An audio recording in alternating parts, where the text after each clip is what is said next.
এই শব্দগুলো ধরেই আগামী নতুন এক হিন্দুস্তান প্রতিষ্ঠা হবে। এমারা শব্দকে ধরে গণতন্ত্রের মাধ্যমে হিন্দুস্তান আমাদের হাতে আসবে না। হিন্দুস্তান আসবে এমারা, জামা, হিজরা, দাওয়া, জেহাদ, আকীদার মাধ্যমেই হিন্দুস্তান আবার ঐক্যবদ্ধ হবে কালেমার পতাকা তলে। আমরা যুগ যুগ ধরে সংগ্রাম করব শরীয়তের মূল টার্মগুলোকে জীবিত করার জন্য। এরপরে একবারে ক্ষমতায় যাব, সাস্টেন থাকবো আমরা। 5 বছর পরে আবার ক্ষমতা থেকে আমরা নামবো, এরকম আর হবে না। একবারে ইসলাম ক্ষমতায় যাবে।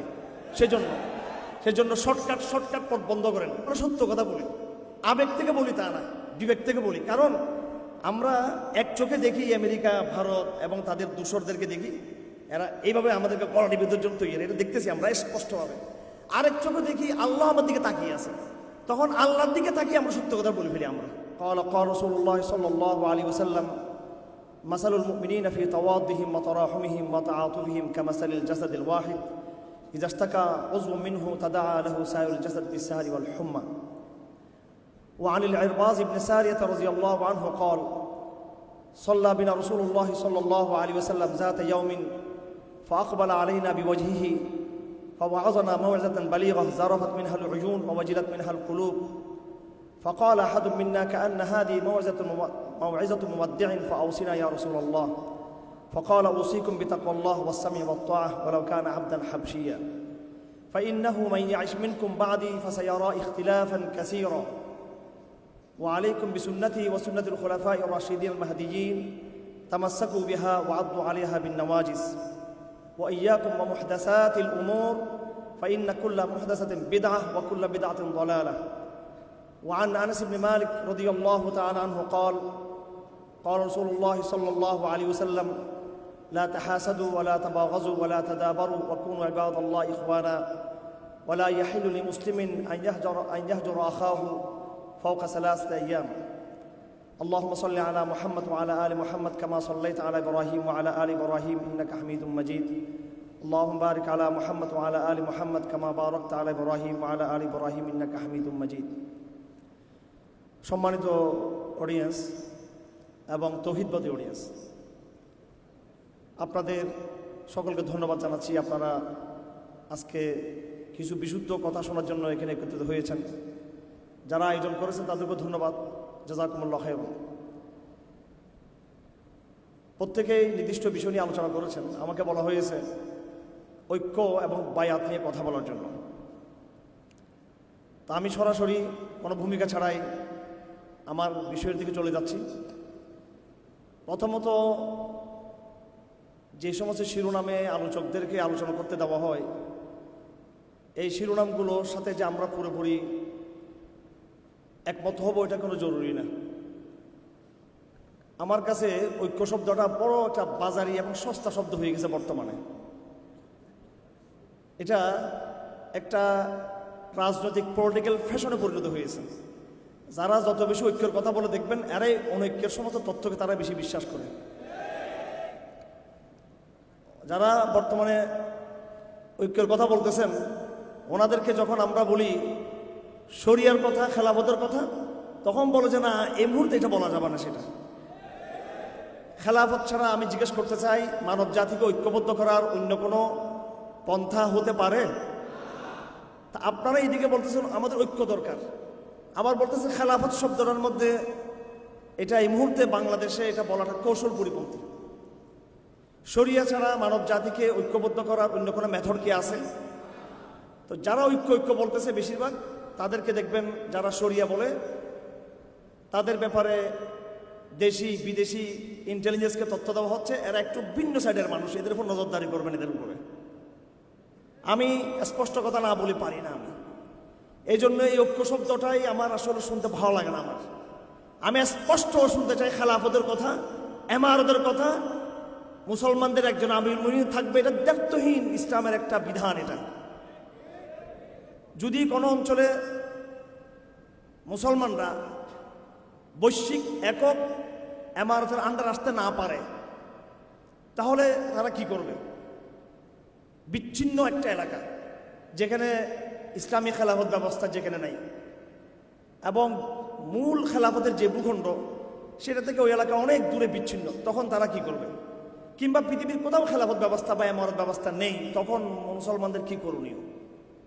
সেখানে কি কিতাবে কোথাও লেখা আছে মুসলমানরা সবাই মিলেমিশে থাকবে? মিলেমিশে থাকবে পরিষ্কার লেখা আছে যেখানে মুসলমানদের রাজনৈতিক ক্ষমতা নাই, যেখানে মুসলমানদের খেলাফত ব্যবস্থা নাই, কিতাবে এইভাবে লেখা আছে, ফেকার কিতাবে লেখা আছে। আমি একজন নগণ্য একজন ফেকার ছাত্র হিসেবে, একজন মুফতি হিসেবে আমি কথা আপনাদের সামনে তুলে ধরতে চাচ্ছি যে ইজা লাম ইয়াকুন লিল মুসলিমিন ইমাম, মুসলমানদের কোনো আমির নাই, খলিফা নেই। ওয়াগালাবা আলিহিল কুফার, এবং কাফাররা সেখানে তাদের আধিপত্য বিস্তার করেছে, সেটা সরাসরি হোক কিংবা বর্তমান মুসলিম বিশ্বের মতো কলোনিয়াল ইনডাইরেক্ট পদ্ধতিতে হোক, যেখানে কাফেরদের আধিপত্য আছে। ইউরোপে আমেরিকাতে সরাসরি কাফেরদের আধিপত্য, মিশর, পাকিস্তান, বাংলাদেশ, ইন্দোনেশিয়াতে ইনডাইরেক্টলি কলোনিয়াল সিস্টেমে আধিপত্য।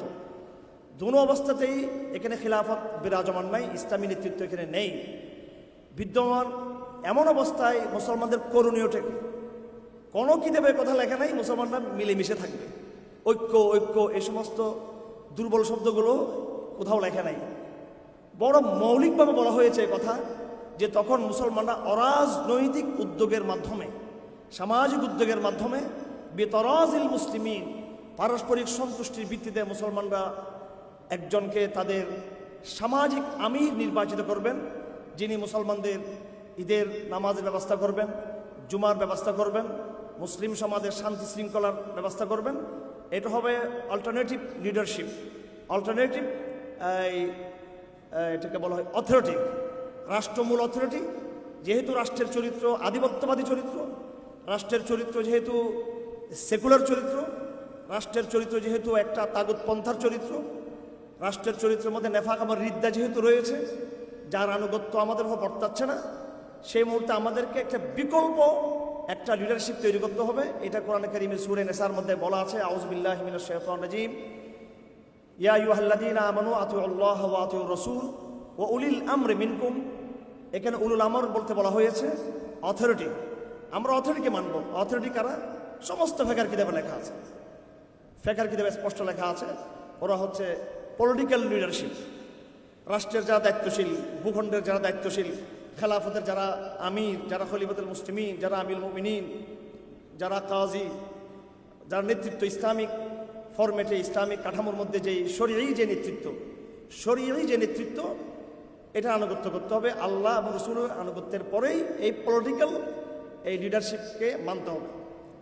এখন প্রশ্ন দাঁড়াচ্ছে, যদি এই পলিটিক্যাল লিডারশিপ যদি তারা ইসলামের পথে না থাকে, আমাদের কাছে বনু উমাইয়ার নজির রয়েছে, বনু আব্বাসের নজির রয়েছে, এবং এই মাসলাটাকে বলা হয় মাসলাতুল খুরুজ, বিদ্রোহ করা। ওই সময় ওলামায়ে কেরাম ফতোয়া দিয়েছেন তাদের বিরুদ্ধে বিদ্রোহ করা যাবে না। আবু আকীদার সমস্ত কিতাবে লেখা আছে, ওয়ালা নারাল খুরুজ আলা আইম্মাতিনা ওয়া ইন জারু, আমরা আমাদের ইমামদের বিরুদ্ধে, আমরা আমাদের রাজনৈতিক লিডারশিপদের বিরুদ্ধে, খলিফাতুল মুসলিমিনদের বিরুদ্ধে বিদ্রোহ করাটাকে বৈধ মনে করি না, যদিও তারা জুলুম করে। ওয়া ইন জারু স্পষ্ট কিতাবে লেখা আছে। এখন আকীদার এই অংশটুকুকে নিয়ে মাতখালি গোষ্ঠী সৌদি আরবের এদেরকে আমিরুল মুমিনিন প্রমাণ করতে চায়, পাকিস্তানের এদেরকে, মিশরের সিসিকেও তারা আমিরুল মুমিনিন প্রমাণ করে বলতে চায় তারা জুলুম করলেও তাদের বিরুদ্ধে বিদ্রোহ করা যাবে না। কথা হলো বনু উমাইয়া, বনু আব্বাস এর মধ্যে জুলুম ছিল, নির্যাতন ছিল, নিপীড়ন ছিল, এবং তারা ফাসিক ছিল। জুলুম এবং ফাসিক হওয়ার কারণে মুসলমানদের জন্য বিদ্রোহ করা এটা কোনো অপরিহার্য হয়ে পড়ে না।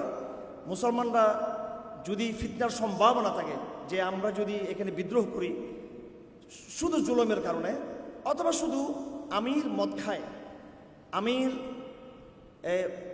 কবিরা গুনাহ করে, কিছু কিছু তার কবিরা গুনাহ পাওয়া যায় এবং সে জুলুম করে, এতটুকু কারণে কিতাবে লেখা আছে যে তিনি আমিরের যে বৈশিষ্ট্য তিনি হারাবেন, তিনি তার পদ থেকে তিনি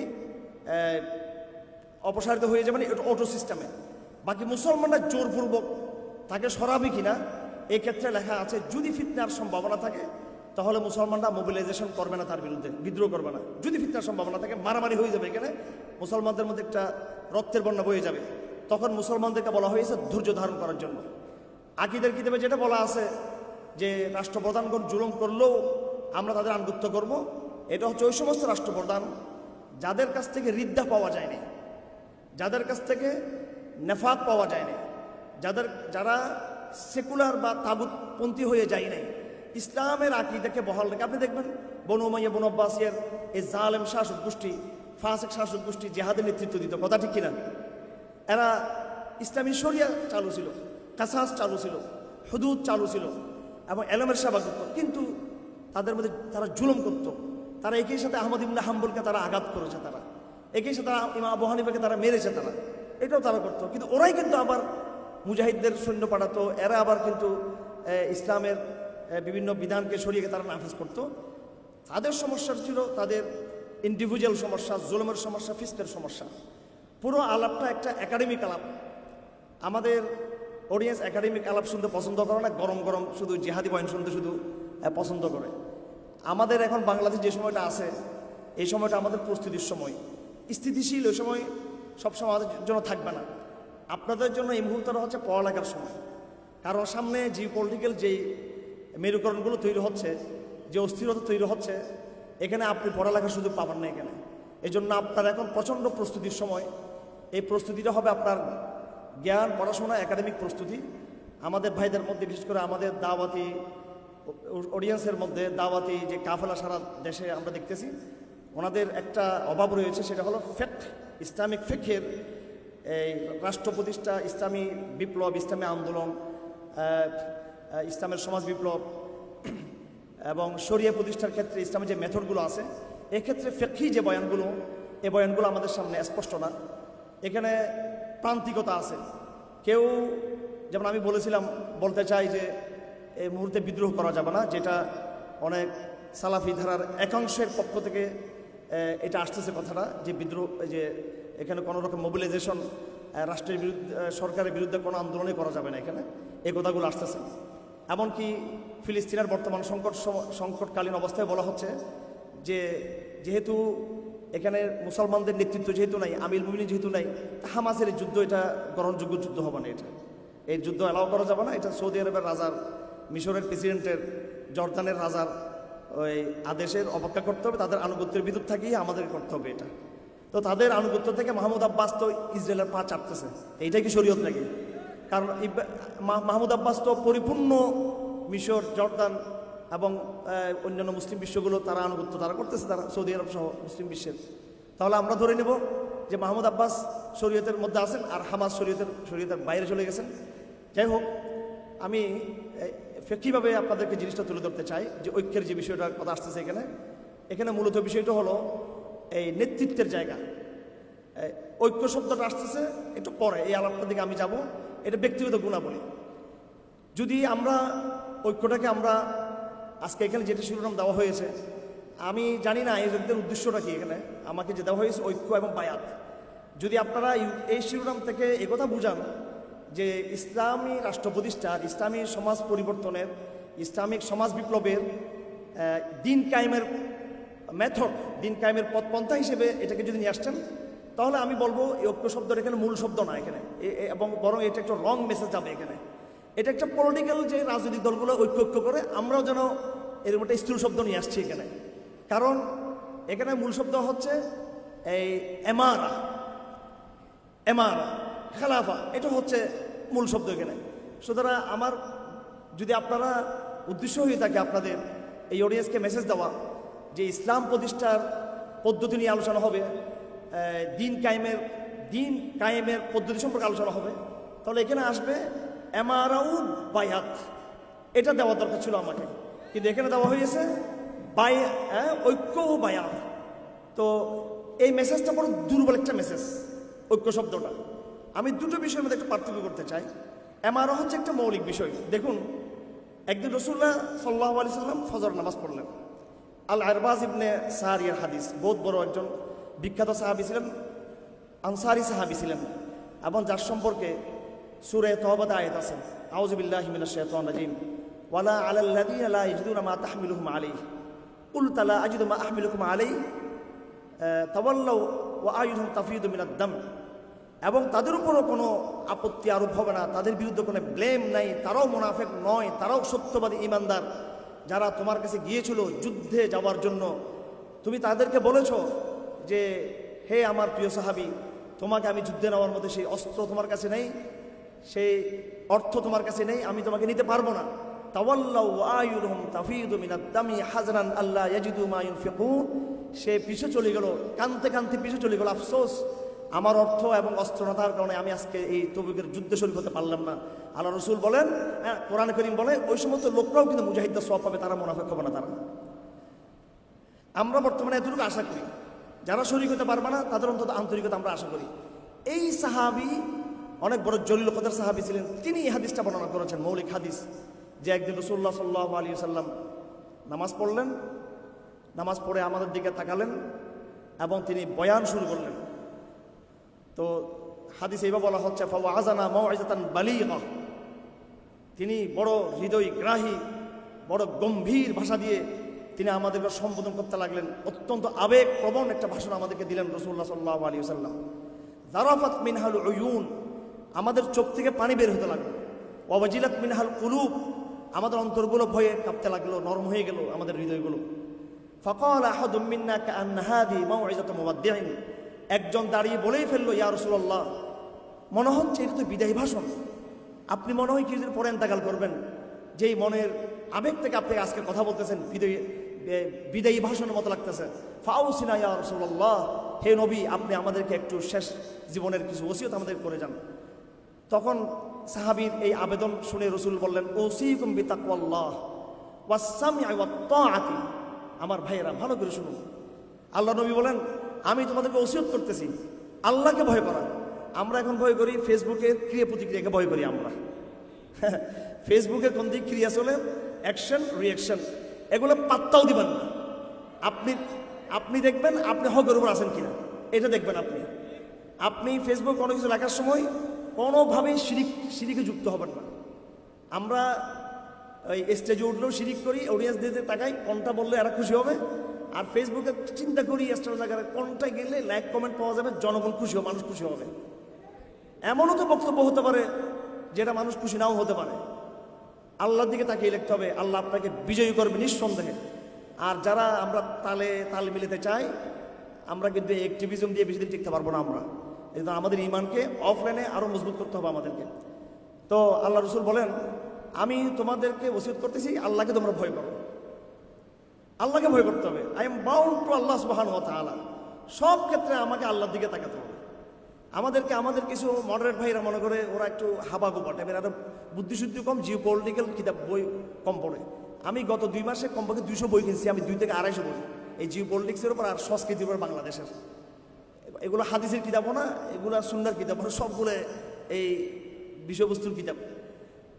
এখন কি কারণে আমরা সত্য কথা বলি, আবেগ থেকে বলি তা না, বিবেক থেকে বলি। কারণ আমরা এক চোখে দেখি আমেরিকা, ভারত এবং তাদের দূষরদেরকে দেখি, এরা এইভাবে আমাদেরকে কড়াটি বিদ্যুৎ জন্য তৈরি, এটা দেখতেছি আমরা স্পষ্টভাবে। আরেক চোখে দেখি আল্লাহ আমার দিকে তাকিয়ে আছে, তখন আল্লাহর দিকে তাকিয়ে আমরা সত্য কথা বলে ফেলি আমরা। এটাই হচ্ছে আমাদের ইথিক্স, এটাই বাস্তবতা আমাদের ব্যাপার। এটা ভাইয়েরা মনে করতেছে, আমাদের কিছু মডারেট ভাইয়েরা মনে করতেছে যে ওনারা সব কৌশল ওনারাই বুঝে, আর এই লোকগুলো আবেগপ্রবণ। ওটাও সেটা না। আপনাদের যে চক্ষু রয়েছে তার চেয়ে আরও যে পলিটিক্যাল যে দৃষ্টি আমাদের, সেটা আরও গভীর আলহামদুলিল্লাহ। আমরা জানি আমাদের শত্রু কত ভয়ঙ্কর। আমি নিজে তো আই ওয়াজ আন্ডার রিমান্ড। এটা মাসের পর মাস, বছর পর বছর, এখানে তো না দেখার কিছু নেই। এবং আগামী দিনে আমরা নিজেদের প্রস্তুত রেখেছি, আমাদেরকে যদি মেরে ফেলতে পারে আমাদেরকে, আমরা মোটেও এটার জন্য চিন্তিত না, কারণ এটা বাস্তবতা। আমাদেরকে মেরে ফেলাটা হচ্ছে বাস্তবতা। বাঁচি থাকতে পারানো হলো যে বইয়ের মধ্যে লেখা আছে একটা বইয়ে, বিশ্বাসঘাতক মরে না। একটা বই লিস্টে পেয়েছিলাম, পরে আমি একটা অডিয়েন্সে বললাম যে একটা বই ছিল আগে, এরকম বইটা পাওয়া যাচ্ছে না। পরে আমার এক দোস্ত আমাকে বইটা পাঠিয়েছে আমার, বিশ্বাসঘাতক মরে না। তো মরে হলো কারা, যারা মুজাহিদারা হচ্ছে মৃত্যুবরণ করে না দ্রুত। আর লম্বা হায়াত পেয়েছেন আপনি, লম্বা হায়াত পেয়ে আপনি মুনাফিকদের কাতারে চলে গেলে এটাকে প্রজ্ঞা হলো? এটা কোনো প্রজ্ঞা না। যাই হোক আমার ভাইরা, তো এই যেটা বলতেছিলাম যে ঐক্যের যে বিষয়টা, এটা আসতেছে একটু পরে।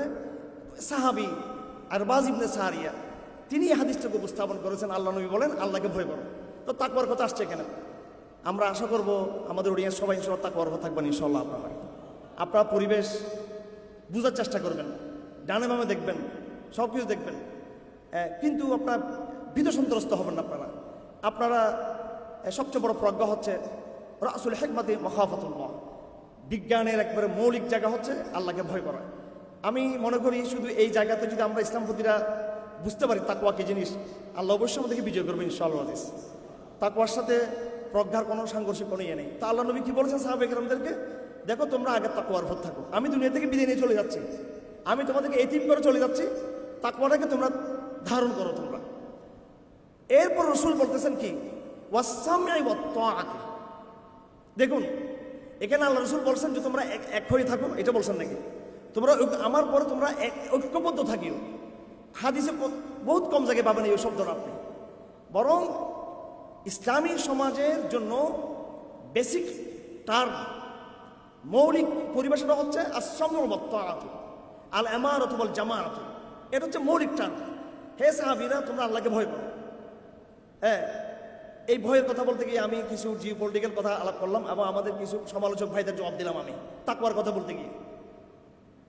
এটা একটা জিনিস। আজকে আমার বিষয়বস্তু তাকওয়া না, আমার বিষয়বস্তু যেহেতু ঐক্য, আমি এদিকে আসতেছি। তা আল্লাহ নবী কি বললেন 2 নম্বরে আসমু, তোমাদেরকে আমিরের কথা শুনতে হবে এবং শুনিয়ে এটার উপরে তোমাকে ইমপ্লিমেন্ট করতে হবে, এটাকে বাস্তবায়ন করতে হবে, এটাকে প্র্যাকটিক্যালি এটাকে আনুগত্যের মধ্যে আনতে হবে। এই কথা শোনাটাকে আমিরের কমান্ডকে বাস্তবায়ন আনতে হবে। ফাইন্নাহু, এবার রসুল কথা লম্বা করতেছেন, কেননা যারা আমার পরে তোমরা বসবাস করবা, যারা দুনিয়াতে বেঁচে থাকবা, তোমরা ফাসায়ারা ইখতিলাফান কাসীরা, অনেক মতবিরোধ দেখবা, আমার পরে অনেক মতবিরোধ তোমরা দেখবা। আপনারা জানেন আল্লাহ নবীজির ইন্তেকালের পরে সাহাবায়ে কেরামদের মধ্যে কি পরিমাণ স্নায়ু যুদ্ধ শুরু হয়েছিল। মুহাজিররা বলতেছে মিন্না আমিরুন ওয়া মিনকুম আমিরুন, মুহাজিরদের মধ্যে একজন আমির হবে, আনসারদের মধ্যে এটা আনসাররা বললো আমাদের একজন আমির হবে এবং তোমাদের মধ্যে থেকে একজন আমির হবে। এবং আপনারা জানেন সাদ বিন উবাদার মতো এতবার বিখ্যাত সাহাবী যাদের অবদানে মদিনা রাষ্ট্র প্রতিষ্ঠা হয়েছে, বাইয়াত আকাবে উলা আকাবে সানির কথা আপনারা জানেন। এই সমস্ত কোরবানিতে যারা ছিল এমন একজন সাহাবী পর্যন্ত শেষ পর্যন্ত হযরত আবু বকরকে বায়াত দেন নাই। তাহলে ইখতিলাফের একটা বিষয় থেকে যাচ্ছে এখানে। আল্লাহ রাসূল সেটা ভবিষ্যৎবাণী করেছেন, ফাসায়ারা ইখতিলাফান কাসীরা, তোমরা অনেক ইখতিলাফ দেখবা। ফাআলাইকুম বিসুন্নতি ওয়া সুন্নাতুল খুলাফায়ে রাশিদিন আল মাহদিয়িন, তোমরা আমার সুন্নাহ, এতাআতের, আনুগত্যের, জমাবদ্ধ থাকার যে সুন্নাহ, আমার পরিপূর্ণ আদর্শকে ফলো করবা। ওয়া ইয়াকুম মুহদাসাতিল উমুর, তোমরা সাবধান থাকবা বিভিন্ন বেদাত থেকে। দলে দলে আমরা ইসলামকে বিভক্ত করেছি, উম্মার ব্যানারকে বাদ দিয়ে সাম্প্রদায়িক দলীয় ব্যানার তৈরি করেছি। যদি আপনি আজকে এটাকে বেদাত বলেন সমস্ত দল খেপে যাবে। আপনারা নিজেদের স্বতন্ত্র আইডেন্টিটি রেখে, নিজেদের আলাদা আলাদা ব্যানার রেখে আপনারা কিসের ঐক্যের কথা বলতেছেন? আপনারা ঐক্য শব্দটাই তো অসংখ্য ব্যানারের ডাইভার্সিটিকে নাকচ করে দেয়। তো সুতরাং এই ঐক্য শব্দের ব্যাপারে আমি ব্যক্তিগত হতাশ। আমি আপনাদেরকে আগেও বলেছি, আজকে আমি কোনো নতুন কোনো বক্তব্য নিয়ে আসিনি। এই বিষয়টা এত পুরাতন, আমি এসে ঠাসকে দাঁড়িয়ে গেছি, আমি কোনো নোট পর্যন্ত দাঁড়িয়ে নেই এখানে। কারণ এটা বলতে বলতে বলতে বলতে আমি ক্লান্ত হয়ে যাচ্ছি। এটা বলতে বলতে এমারা আল্লাহ নবী হাদিসে বলেন আনিল হারিস আল আশআরি ক্বালা রাসূলুল্লাহ সাল্লাল্লাহু আলাইহি ওয়াসাল্লাম আনা আমুরুকুম বিখামসিন, আমি তোমাদেরকে 5 কাজের আদেশ দিচ্ছি। বিসসামঈ 1 নম্বরে, ওয়াত-তাআতি 2 নম্বর, 3 নম্বর ওয়াল হিজরাতি, 4 নম্বর ওয়াল জিহাদ, 5 নম্বর ওয়াল জামাআহ। ফাইন্নাহু মান ফারাকাল জামাআহ কদর শিবরিন ফাকাদ খালা বিকদর ইসলামিল উনুকি, যারা জামাটাকে ছিন্ন করবে, জামা থেকে বের হবে, মুসলমানদেরকে বিভক্ত করবে, দলে দলে বিভক্ত করবে, সেই ইসলামের হার তার গলা থেকে সে নামিয়ে ফেললো। সুতরাং ঐক্য শব্দটা একটা ইন্ডিভিজুয়াল গুণ। এটা এই সবরের মতো, তাওয়াক্কুলের মতো, ইহসানের মতো, মহব্বতের মতো, এটা ইন্ডিভিজুয়াল একটা গুণ। এটা ইসলামিক রাষ্ট্র এবং সমাজের এটা কোনো মৌলিক পরিভাষা এটা না। ঐক্য শব্দটা এটা আমরা বানিয়েছি, এটা আমাদের জ্ঞান কম হওয়ার কারণে। ইসলামপন্থীদের আমাদের ক্ষমা করবেন, আমাদের জ্ঞানের শূন্যতার কারণে এই শব্দটাকে আমরা বড় করতেছি। আমরা যদি কোরআন সুন্নাহর গভীরে যেতাম, আমরা আল জামাআ বলতাম, সবাই চিৎকার দিয়ে আল জামাআ, আল জামাআ। কোন আপত্তি আছে আপনাদের এই শব্দের উপরে? এটা শরীয়তের টার্ম। এটা বাংলাদেশে টার্মকে নরমালাইজ করতে হবে, আমাদেরকে বারবার উচ্চারণ করতে হবে আমাদেরকে শব্দগুলোকে। তারপর বলুন আল ইমারা, আল ইমারা, আল ইমারা, এগুলো শরীয়তের পরিভাষা। বলুন আস-সামউ ওয়াত তাআ, বলেন না কেন? আস-সামউ ওয়াত তাআ, আস-সামউ ওয়াত তাআ। তো আয়োজকদেরকে একটু আমি অসন্তুষ্ট করলাম আর কি। ওনারা একটা শব্দ দিলেন ঐক্য, আমি এই শব্দটাকে পরিবর্তন করে ওই ঐক্যটাকে আপাতত একটু স্কিপ করতেছি না। আমি এটাকে স্কিপ করতেছি না, এটাকে লাইন থেকে একটু সরিয়ে দিচ্ছি। আমি সেকেন্ড লাইনে নিয়ে আসতেছি। এখানে শব্দ হবে আস-সামউ ওয়াত তাআতু, শব্দ হবে আল জামাআতু, শব্দ হবে আল ইমারাতু। আসুন এটা প্রতিষ্ঠা করি। শিয়ারা করে দেখেছে, ঠিক কিনা? শিয়ারা যারা পথভ্রষ্ট শিয়ারা, কিছু আছে শিয়াদের। ইরান কি পরাশক্তি এমন, ইরান কোনো দিক থেকে বিশ্বকে চ্যালেঞ্জ করার মতো সামরিক বলি এবং রাজনৈতিক অর্থনৈতিকভাবে ইরান এমন কোনো সমৃদ্ধশালী রাষ্ট্র না যে আজকে সে সারা বিশ্বকে চ্যালেঞ্জ করে তার সক্রিয়তাকে ধরে রাখবে। শুধু একমাত্র নেতৃত্বের গুণ। সমস্ত ইরানের শিয়ারা আজকে জমাবদ্ধ, তাদের সাথে হুতিরা জমাবদ্ধ, লেবাননের শিয়ারা জমাবদ্ধ। আপনি আরব দেশে এত শিয়া আছে আমি আগে জানতাম না। আমার বাবার বন্ধুদের বাসায় আমি থাকতাম বাহরাইনে, বিশেষ করে কাতারে। ওরা সব আরব দেশের মোটামুটি সম্ভ্রান্ত পরিবারগুলো। আমি 10 বার গেছি আমি কাতারে, 10 বার। তো দেখতাম যে কিছু শেখ নামাজ পড়তে আসতো আমাদের বাসার কিছু সাথে, আর অনেক শেখরা আসতো না। তো আমার বন্ধুরা বলতেছে এরা সবগুলো যে শিয়া, বিপুল পরিমাণ শিয়ারা আছে বাহরাইন, এই কাতার, দুবাই, এইসব জায়গার মধ্যে। মানে ইরানিয়ান শিয়ারা, সব শিয়ারা, আরাবিয়ান শিয়া, পারসান শিয়া এবং পাকিস্তানি শিয়া, হিন্দুস্তানি শিয়া, ইয়েমেনের শিয়া, সব শিয়াদের কাবলা হচ্ছে ইরান। সবাই খামেনিকে কি মানে? ইমাম মানে। আফসোসের বিষয়, কিন্তু মোল্লা ওমরের নাম আসলে তখন মুসলমানরা সুন্নিরা বলে বেশিরভাগ, এবং আমাদের ইসলামপন্থীরা বলে ওই নামটা হচ্ছে জঙ্গিবাদী নাম, নাউজুবিল্লাহ মিন যালিক। তারপরে মোল্লা হেবাতুল্লাহর নাম থেকে জানিও না আমরা এই নামটা। এবং এমন একটা অডিয়েন্সে রাষ্ট্রের এমন অবস্থার মধ্যে তুমি আবার এই নাম নিচ্ছ। আবার আমি শ্রদ্ধার সাথে মোল্লা হেবাতুল্লাহর নামটা উচ্চারণ করতেছি। আমি এই নাম আমি উচ্চারণ না করলে আমি মুনাফিক হয়ে যাব। এই নাম উচ্চারণ না করলে আমি এলম থেকে বিচ্যুত হব।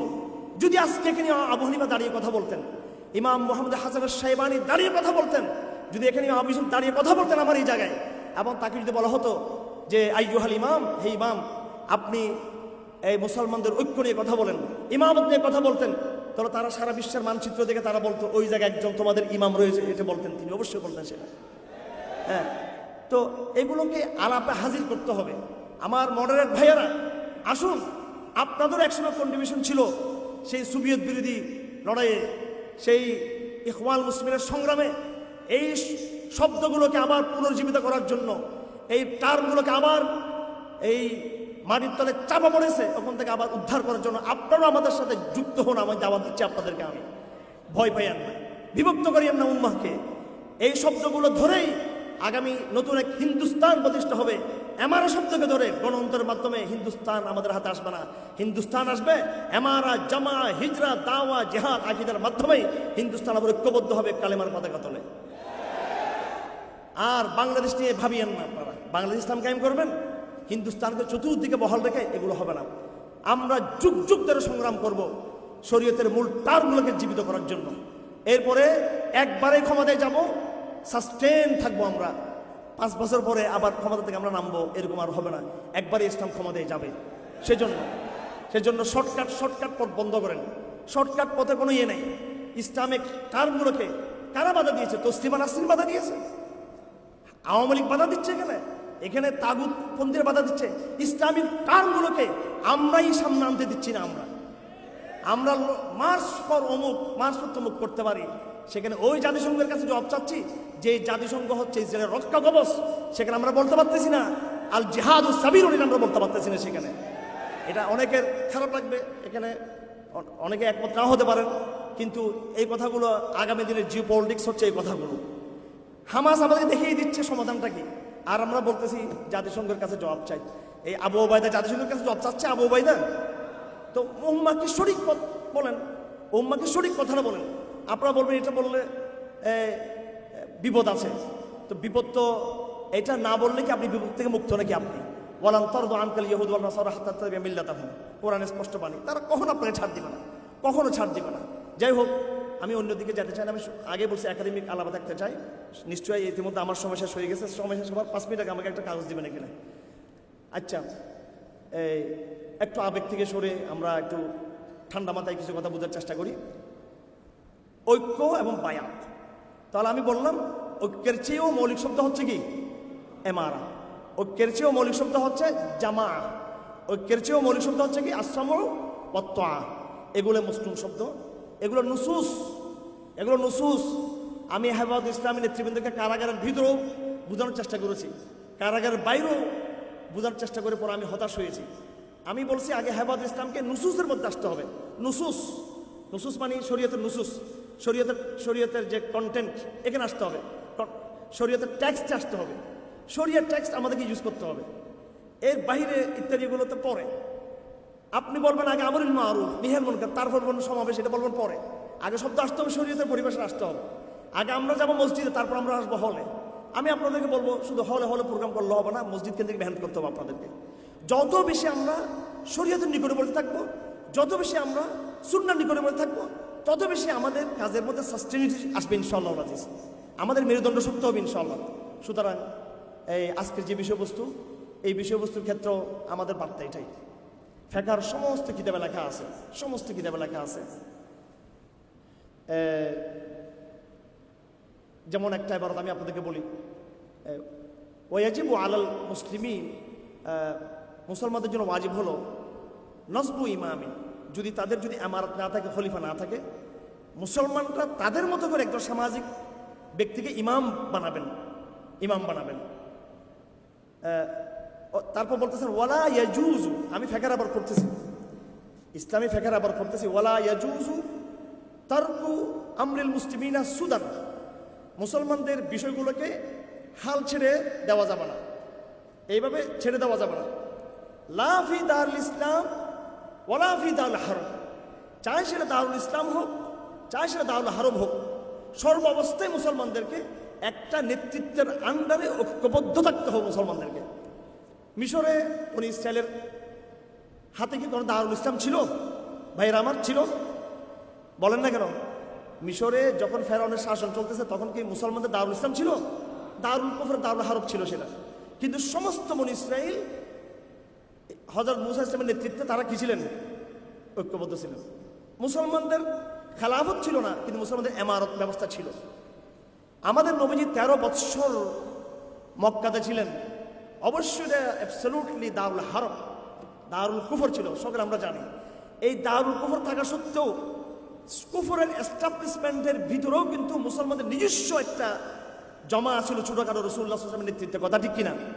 কথা, মেসেজ ক্লিয়ার, মেসেজ ক্লিয়ার।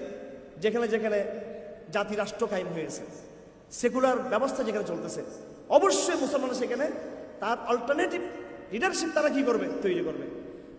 এবার আসতেছে এই অল্টারনেটিভ লিডারশিপ যেটা আমরা বলতেছি, এটার সাথে বিদ্যমান রাষ্ট্র কাঠামোর সাথে ফাংশনটা কীভাবে হবে?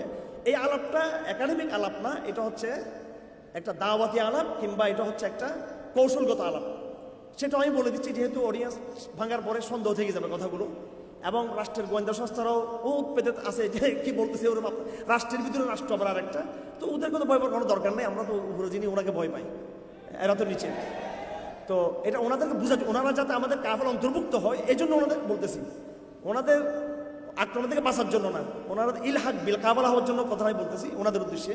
দেখেন, ইসলাম যখন তার অল্টারনেটিভ এমারা তৈরি করবে, অল্টারনেটিভ যখন তার জমা তৈরি করবে, অল্টারনেটিভ যখন উলুল আমর, যেটা সূরা নেসার মধ্যে আছে, এবং অল্টারনেটিভ কি বলা হয় এটাকে, অথরিটি, অথরিটি, আমি কয়েকটা শব্দ বলতেছি, অথরিটি, জামা, ইমারা, এগুলো যখন হবে, সেই অল্টারনেটিভ বিকল্প অথরিটি, সামাজিক লিডারশিপ প্রথম কাজ যেটা করবে, বিদ্যমান রাষ্ট্র কাঠামোর সাথে সে ডায়লগ করবে, কথা বলবে। ঠিক মূসা আলাইহিস সালাম ফেরাউনের সাথে যেটা করছিল, আমাদের নবীজি মক্কার আবু জাহেল, আবু লাহাবদের এস্টাবলিশমেন্টের সাথে যেটা করছিল, ওই কাজটা করবে, ফাংশন করবে। তো এটা করলে কি হবে? এটা করতে করতে করতে করতে ওই এস্টাবলিশমেন্টের মধ্যে একটা দাওয়াতের মাধ্যমে তাদের একটা অংশ ইসলামের দাওয়াতের দিকে এসে তাদের মধ্যে একটা বিভক্তি তৈরি হবে। কথা ঠিক কিনা? আমরা শুধু পড়ি ফেরাউনকে দাওয়াত দিয়েছে, কোনো কাজ হয় নাই, পরে ফেরাউনকে ধ্বংস করছে। এইটাই কিন্তু শুধু কোরআনের কাহিনী, এটা না। রজুলুন ইয়াকতুম ঈমানাহু, সূরা মুমিনের মধ্যে লেখা আছে, ফেরাউনের স্ত্রী সহ ফেরাউনের যিনি সবচেয়ে প্রভাবশালী এক্সিকিউটিভ ছিলেন ফেরাউনের, উনি কিন্তু মূসা ইসলামের দাওয়াত কবুল করেছিলেন। আপনার জানান তো সেটা, তার বিস্তারিত কাহিনী কোরআন শরীফে আছে। আপনি এস্টাবলিশমেন্টকে যখন দাওয়াত দিবেন, অবশ্যই এস্টাবলিশমেন্টের কেউ না কেউ কোনো না কোনো অংশ আপনার দাওয়াতকে কবুল করবে। বদরের প্রান্তে কে কার মোকাবেলা করছে? বদরের লড়াই মক্কাবাসীর সাথে মদিনাবাসীর লড়াই ছিল নাকি এটা? হ্যাঁ, বদরের লড়াই কি শ্রেণী সংগ্রাম ছিল? গরিব গরিব বেলালের সাথে ধনী ধনী আবু জাহেলের সাথে লড়াই ছিল নাকি এটা? শ্রেণী সংগ্রাম ছিল না। Elite against elite, establishment part of the established, part of the established. ওদিকে এস্টাবলিশমেন্টের একটা পার্ট ছিল উতবা, শাইবা, আবু জাহেল, আবু সুফিয়ান। এদিকে উমর খাত্তাব, হামজা ইবনে আব্দুল মুত্তালিব, ওসমান, আলী, সাদ বিন আবি ওয়াক্কাস, মুসআব বিন উমাইর, সবগুলো এলিট, তরুণ এলিট, ইয়াং এলিট, বুড়া এলিট, পয়সার এলিট, সব রকম এলিট এদিকেও আছে ওদিকেও আছে। বদরের মধ্যে এই ব্যালেন্সটা ছিল। এটাই দাওয়া। এটা কিসের কারণে হয়েছে? এটা এই যে বিকল্প যে এমারা, যে জমা মুসলমানরা নিরীহ অবস্থায়, হ্যাঁ, মক্কার যে এমারা এবং মিশরের বনি ইসরায়েল মুসলমানদের যে এমারা, এটা নিরীহ এমারা থাকবে, দাওয়াতের এমারা থাকবে, সামাজিক এমারা থাকবে। ধারাবাহিক দাওয়ার মাধ্যমে সেটা একদিন এটাই শক্তিশালী সামরিক, রাজনৈতিক এবং অ্যাবসলিউট এটা একটা অথরিটিতে পরিণত হবে এবং এটাই হবে রাষ্ট্র, এটাই হবে খেলাফত, এটা হবে আমারা বিশ্ব, আমারা এটাই হবে। ধাপে ধাপে এইভাবে যেতে হবে। সুতরাং ওই স্থূল শব্দ যেগুলো সমাজে চল, ঐক্য ঐক্য ঐক্য ঐক্য, এটাকে এত মৌলিকত্ব দিয়েন না। এটা মৌলিক শব্দ না, এটা ইন্ডিভিজুয়াল গুণাবলী। আল্লাহ রাসূল কি বলেছেন? লা তাহাসাদু ওয়ালা তাবাগাজু ওয়ালা তাদাবারু ওয়া কুনু ইবাদাল্লাহি ইখওয়ানা। তোমরা হিংসা করিও না, মারামারি করিও না, শত্রুতা পোষণ করিও না, পরস্পরকে হিংসা করিও না, তোমরা ভাই ভাই হয়ে যাও। হে ইমানদারেরা, জায়েজ নাই তোমাদের জন্য একজন মোমেন আরেকজন মোমেনকে 3 দিনের বেশি সে কথা বন্ধ রাখবে, এটা জায়েজ নাই। আরও যদি আপনি ঐক্যের কথা আসেন, আপনি সূরা হুজরাতে চলে যাবেন, ইন্নামাল মুমিনুনা ইখওয়া ফাসলিহু বাইনা আখাওয়াইকুম ওয়াত্তাকুল্লাহ। মুসলমানরা মারামারি করলে তাদেরকে মিলিয়ে দাও, আল্লাহকে ভয় করো। এবং ইয়া আইয়ুহাল্লাযীনা আমানু ইজতানিবু কাসীরাম মিনাজ-যন ইন্না বা'দাজ-যন ইসমুন ওয়া লা তাজাসসু ওয়া লা ইয়াগতাব বা'দুকুম বা'দা আইয়ুহিব্বু আহাদুকুম আইয়াকুল লাহমা আখিহি মাইতান ফাকারিহতুমু। সূরা হুজরাত এটা ইন্ডিভিজুয়াল গুণাবলী, এটা রাষ্ট্রের কাঠামো না। সূরা হুজরাতে যেটা বলা হয়েছে, মুসলমানরা ভালো হয়ে যাও, গীবত করিও না, পরনিন্দা করিও না, একজন মুমিন আরেকজন মুমিনকে সন্দেহ করিও না, তোমরা কারো পিছে কেউ পড়ে থাকিও না, গুপ্তচর বৃত্তি করিও না। কি করিও না? গুপ্তচর বৃত্তি কি? এক মুসলমান আরেক মুসলমানকে ফিস ফিস করে বলতে, ওরা জঙ্গি, ওদিকে একটা আপনার নজর রাখিয়েন। হইল নি কাজ এটা? আল্লাহ কি বলতেছে? ওয়ালা তাজাসসু, হারাম, একবার বেবিচারের মতো হারাম কাজ এটা। আচ্ছা, তো এগুলো দেখেন, এই যে ঐক্য, এই যে গুণাবলী, এগুলো ইন্ডিভিজুয়াল। এই সম্পর্কে বহু কথা আছে, হাদিস আছে। মাসাল মুমিনিন ফি তাওয়াদুহিম ওয়া তারাহুমিহিম ওয়া তাআতুফিহিম কামাসাল জাসাদিল ওয়াহিদ। মুসলমানরা তাদের ভালোবাসা মহব্বতের মধ্যে এক শরীরের মতো। ইদাস্তাকা রাজুম মিনহু তাদাআ লাহু সাইরুল জাসাদ বিসসাহরি ওয়াল হুম্মা। শরীরের কোনো অংশ যখন অসুস্থ হবে, সারা শরীর ব্যথাতুর হয়ে পড়বে। এগুলো হচ্ছে ব্যক্তিগত গুণাবলী। নামাজের মধ্যে খুশু থাকা, রোজার মধ্যে এই পরিপূর্ণ ডেডিকেশন থাকা, হেরাতের মধ্যে শুদ্ধ করে পড়া, তাকওয়া থাকা, ব্যক্তি আমলে মিসওয়াক করা, এরকম যেমন বিষয়। ঐক্য শব্দটাও একান্ত ইন্ডিভিজুয়াল একটা টার্ম, এটা রাষ্ট্র কাঠামো, এটা বৈপ্লবিক কোনো টার্ম না। যদি আপনারা আজকের এই অনুষ্ঠান থেকে যেহেতু বায়াত যুক্ত করছেন, নিশ্চয়ই এখানে একটা বৈপ্লবিক মেসেজ আছে, এখানে একটা দিন কায়েমের একটা মেসেজ এখানে আছে। সুতরাং এখানে এই জায়গায় এখানে ঐক্যটা আসবে না, এখানে শব্দটা তার চেয়ে আরো বড় মৌলিক শব্দ আসবে। আপনারা আবার এমন কোনো বার্তা নিয়েন না যে আমি ঐক্যের বিরুদ্ধে কথা বলছি। আমি ঐক্যের বিরুদ্ধে কথা বলি নাই, আমি ঐক্যের পাইলিং করছি। পাইলিং করছি। ঐক্যের পাইলিং আসসামু ওয়াত তাআতু ওয়াল জিহাদ আল জামাআতু, পাইলিং। তারপর বিল্ডিংটা শক্ত হবে। আপনি উপরিতলার ঐক্য করলে সেটা হবে আর্টিফিশিয়াল ঐক্য। সবার ব্যানার বহাল থাকবে, আমিররা যার যার পদে সবসময় অনেকগুলো আমির থাকবে, এরপরে নাকি ঐক্য বলবে। এখন আমি একটু বলবো, এই শয়তানি ঐক্য, এটা ইসলামে নাই, এটা ঠিক আছে। এখন খুব কড়া হয়ে গেল কথাটা, তো আমি এটার জন্য একটা প্রস্তাব দিচ্ছি, যদি আপনাদের এই ব্যানারগুলো বহাল রাখতে হয় অন্তত কমপক্ষে লেয়াজু করে একজনকে আধ্যাত্মিক হিসেবে নিয়ে আসেন। আপনাদের আমিরগিরিও থাকলো, দলীয় ব্যানারও থাকলো, অন্তত একটা ট্রায়াল আপনারা করেন যে লিয়াজু করে একজনকে আধ্যাত্মিক ইয়ে করে ওনাকে অন্তত মানে, তারপর আস্তে আস্তে এটাও আস্তে আস্তে বিলুপ্ত দিকে যদি মনে থাকে, যদি এরকম যদি সত্যিকার দিন কায়েমের যদি জজবা এবং নিরেট পরিচ্ছন্ন আবেগ থাকলে আপনি নিজেই এই সমস্ত মূর্তিগুলোকে নিজে সরাই দেবেন। আপনি যেগুলো মূর্তি আপনি নিজে তৈরি করছেন এগুলো। ভাই কড়া কড়া কথা বলে ফেলছি, আমাকে এখানে ডাকছেন, কোরআন সুন্নাহর বাইরে আমাদের কোনো কথা বলা সম্ভব না। আর অডিয়েন্স যদি আমার কথা না বুঝে, এটা দুর্ভাগ্য আমার এবং দুর্ভাগ্য অডিয়েন্সের, যদি এই কথাগুলো আমি বুঝাতে না পারি। বাইরের অংশটুকু রয়েছে, এটা আগামীতে সেমিনারে বলবো। আর সুযোগ নেই, আমার 5 মিনিট যেটা দেওয়া হয়েছে সেটা শেষ। আল্লাহ পাক সুবহানাহু ওয়া তাআলা আমাদের সবাইকে জমাবদ্ধ হওয়ার তৌফিক দান করুন। আমি একটা অবজারভেশন এখানে দিয়ে আমার কথা শেষ করতেছি। দেখেন, আমাদের নেগেটিভ আছে, আমাদের একটা অবস্থান আছে, আমাদের বয়ান আছে, আমাদের কিছু বিশুদ্ধবাদী স্ট্যান্ড আছে, আমাদের উই হ্যাভ এ স্ট্যান্ড, আমাদের স্ট্যান্ড আছে। বাট এটা নিয়ে আমরা অন্যান্য ইসলামী দলগুলোর সাথে আমরা কুতর্কে, মারামারিতে, হানাহানিতে আমরা লিপ্ত হব না। ওনারা যদি আমাদেরকে যদি ট্যাগও লাগায়, আমরা সবর করব, ধৈর্য ধারণ করব এবং এগুলোকে আমরা জাস্ট আলাপের জায়গায় আমরা হাজির করব। আমরা ওদের পাশে দাঁড়িয়ে কথা বলবো দোস্ত, আপনার সাথে আমি সব জায়গায় একমত, আপনার এই জায়গাটাতে আমরা একমত না, এই জায়গায় আমি আপনাকে নসিহা দিচ্ছি, আপনার সাথে আমার কোনো শত্রুতা নাই। আপনার ভালো কাজগুলোতে আমি আপনাকে আল্লাহর জন্য ভালোবাসবো, ভালো ভালো কাজগুলোতে। কিন্তু এই জায়গাগুলোতে আমার আপত্তি রয়েছে, আমার অবজারভেশন আছে, আমি একমত হতে পারতেছি না, এটাকে আমি শরীয়তের নুসুসের পরিপন্থী মনে করি, আপনি সেটা চিন্তা করুন, আমি আপনাকে নসিহা দিলাম। সুতরাং সমালোচনা এবং আক্রমণাত্মক কোনো স্ট্যান্ড না নিয়ে আমরা নসিহার ভাষা গ্রহণ করব এবং নিজের পরিপূর্ণ বিশুদ্ধতাকে বজায় রাখবো। এই কথাটাকে আমি এইভাবে বলি যে উই আর হার্ডকোর, আমরা হার্ডকোর আমাদের আইডিওলজির মধ্যে, ইন আওয়ার আইডিওলজিতে আমরা একদম হার্ডকোর আমরা, কিন্তু অ্যাপ্রোচের মধ্যে, বাস্তব ব্যবহারের মধ্যে আমরা আমাদের বিরুদ্ধ মতামত যারা আছে ওদের সাথে আমরা সফট কোর হব, আমরা তাদের সাথে নরম ব্যবহার করব। আমি যেহেতু এখানে একটা কঠিন দিয়েছি, নেগেটিভ দিয়েছি এখানে, যেটা একেবারে স্রোতের বিপরীত, এখন আমার ভয় লাগতেছে এখান থেকে বাইরে আপনারা মারামারি শুরু করবেন কিনা, আবার এখানে ফেসবুকে এখন আক্রমণ শুরু করবেন কিনা। ভাই এটা কিন্তু করা যাবে না ইনশাআল্লাহ আজিজ। আমি স্পষ্ট দেখতে পাচ্ছি লিডারশিপটা কি করে জানি না, তরুণ প্রজন্মের প্রত্যেকটা ধারার তরুণ প্রজন্ম এই অঞ্চলে কিন্তু ঐক্যবদ্ধ হবে ইনশাআল্লাহ আজিজ। এই জন্য তরুণদের ব্যাপারে হতাশ হবেন না। সে হয়তো এই দলে আছে, সে হয়তো ওই দলে আছে, তরুণদের মধ্যে স্বচ্ছতা আছে। আপনার সাথে বেয়াদবি করতেছে ফেসবুকে 10 জন 20 জন, সবাই কিন্তু করতেছে না। অফলাইনে আরো বিরাট আপনার সমর্থক আছে। সুতরাং তরুণদেরকে লিডারশিপদের দোষের কারণে অন্যান্য তরুণদেরকে আমরা হতাশ করবো না ইনশাল্লাহ। আমরা প্রজ্ঞার ভাষা যদি ব্যবহার করি, এই তরুণ প্রজন্ম আবার ঐক্যবদ্ধ হবে ইনশাল্লাহ। হে রব্বুল আলামিন, আপনি আমাদের এই অঞ্চলে একটা এমারা আমাদেরকে দান করুন, জমা দান করুন, এবং এইভাবে আমাদের এমারা, এরপরে সিরিয়ার এমারা, ফিলিস্তিনের এমারা, খোরাসানের এমারা এবং আফ্রিকার এমারা সব ঐক্যবদ্ধ হয়ে পরবর্তীতে চূড়ান্ত আমাদের যে বিশ্ব এমারা পথে আমাদেরকে ধাবিত করুন। আমিন।